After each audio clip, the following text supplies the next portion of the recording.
Kuwait প্রবাসী ভাই বোনেরা আপনারা সকলে কেমন আছেন? আশা করি আপনারা সকলেই অনেক অনেক ভালো আছেন। আপনাদের সকলের দোয়ায় আমি তন্ময় ভালো আছি। আপনারা যারা আরবি ভাষা শেখার জন্য চেষ্টা করছেন তারা সকলে একটু মনোযোগ সহকারে আজকের সম্পূর্ণ ভিডিওটি দেখবেন। নতুনদের জন্য অনেক গুরুত্বপূর্ণ কিছু শব্দার্থ থাকবে আজকের এই ভিডিওতে। তো চলুন আমাদের আজকের ভিডিওটি শুরু করা যাক।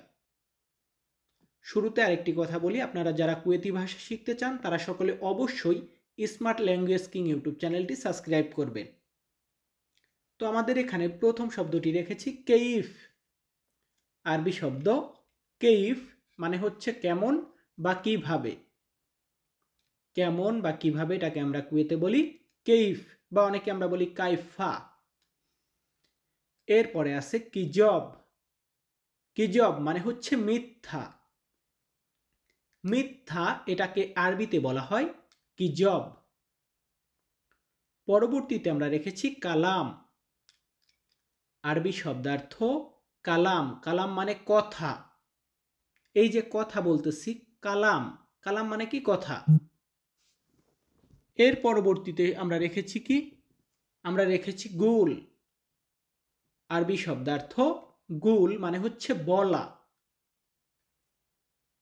বলা এটাকে বলা হয় গুল এবং কালাম মানে কথা। এরপরে আছে তাল। তাল মানে আশা বা আসো। দেখুন আপনি দাঁড়িয়ে আছেন, আপনাকে বলতেছি আল্লাহ ইনতা তাল মানে তুমি এখানে আসো। তো এই আসোটা হচ্ছে তাল। এরপর রেখেছি নাদি। নাদি মানে ডাকা। আপনি আমাকে ডাক দিলেন বা ডাকাডাকি করি, এটাকে আমরা আরবিতে বলি নাদি। নাদি মানে কি? ডাকা। এরপর আমরা রেখেছি নফর। নফর মানে লোক।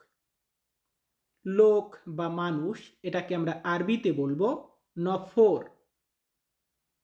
সো ভিউয়ার্স, এর পরবর্তীতে আমরা রেখেছি নুম। আরবি শব্দার্থ নুম মানে হচ্ছে ঘুম। আপনি আমি যে ঘুমাই, স্লিপ বলি ইংরেজিতে, এটাকে আরবিতে বলা হয় নুম। এরপর আমরা রেখেছি হাতছেল। আরবি শব্দার্থ হাতছেল মানে হচ্ছে পাওয়া। কোন একটা জিনিস পেয়েছি, পাইনি, তো এই পাওয়াটা হচ্ছে হাতছেল। এর পরবর্তীতে আমরা রেখেছি শুয়াইয়া। আরবি শব্দার্থ শুয়াইয়া মানে অল্প বা একটু।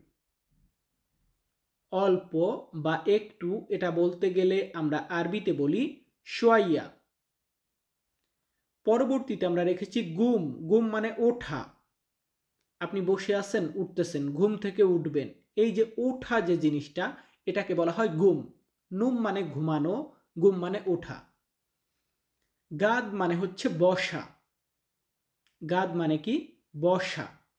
আপনি দাঁড়িয়ে আছেন, আপনাকে আমি সম্মান দিয়ে বললাম ইয়াল্লা ইনতা গাদ মানে তুমি বসো। তো গাদ মানে কি? বসা। তাহত মানে হচ্ছে নিচে। নিচে এটা বলতে গেলে আমরা আরবিতে বলবো তাহত। এর পরবর্তী শব্দটি আমরা রেখেছি কি? নাজ্জেল। আরবি শব্দার্থ নাজ্জেল মানে হচ্ছে নামানো। কোন একটা জিনিস নামাবেন, তো নামানোটা হচ্ছে নাজ্জেল। এরপর আমরা রেখেছি মুশকিলা। আরবি শব্দার্থ মুশকিলা মানে হচ্ছে সমস্যা। সমস্যা, প্রবলেম, এটাকে আমরা আরবিতে বলবো মুশকিলা। এরপরে আমরা রেখেছি হাল্লাক। আরবি শব্দার্থ হাল্লাক মানে হচ্ছে সেলুন। আমরা যে সেলুনে যাই চুল কাটানোর জন্য, তো সেলুনকে আমরা আরবিতে বলবো হাল্লাক। পরবর্তীতে আমরা রেখেছি মালাবিস। আরবি শব্দার্থ মালাবিস মানে হচ্ছে কাপড় চোপড়।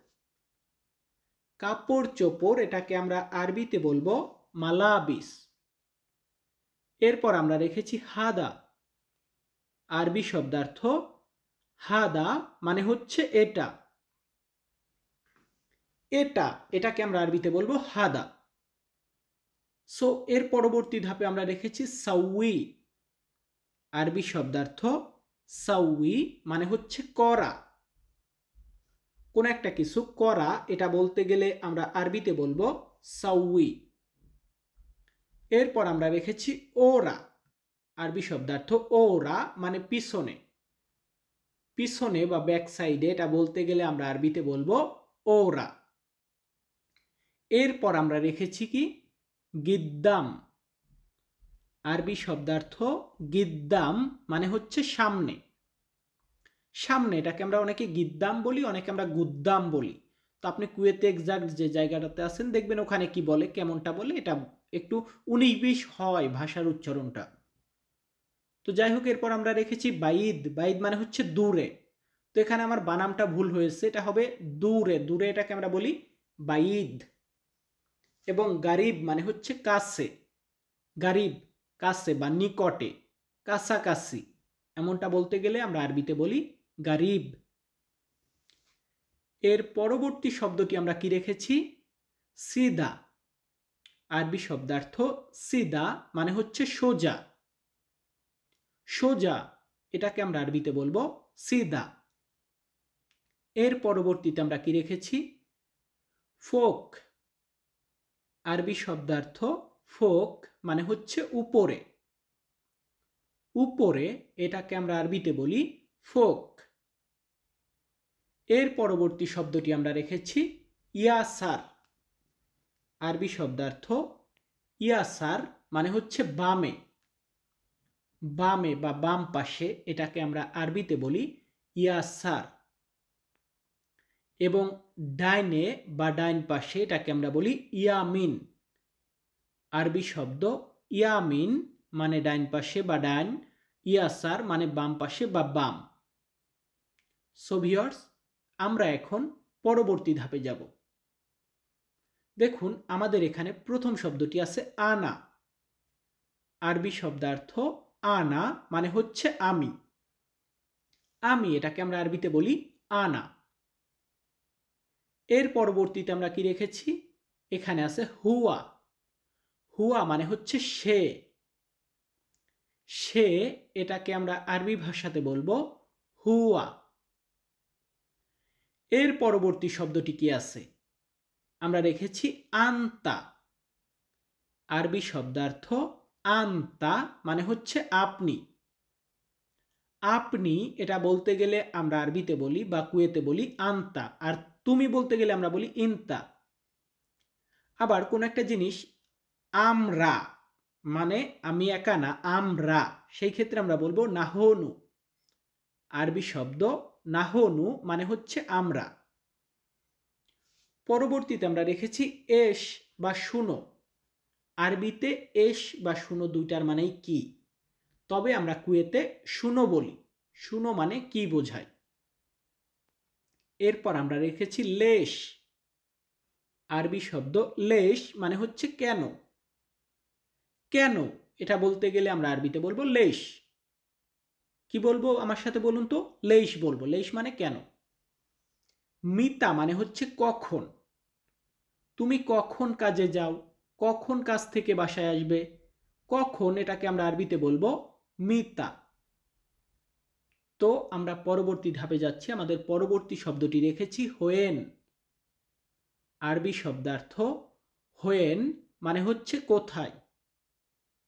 কোথায় এটা বলতে গেলে আমরা বলবো হোয়েন। সো ভিউয়ার্স, আমি তন্ময় তপু আজকের ভিডিওটা মেক করেছি। ভিডিওটা ভালো লাগলে, কিছু শিখতে পারলে অবশ্যই আমাদের চ্যানেলটি সাবস্ক্রাইব করে রাখবেন। সকলে ভালো থাকবেন, সুস্থ থাকবেন। আবারও দেখা হবে নতুন কোনো ভিডিওতে। ধন্যবাদ।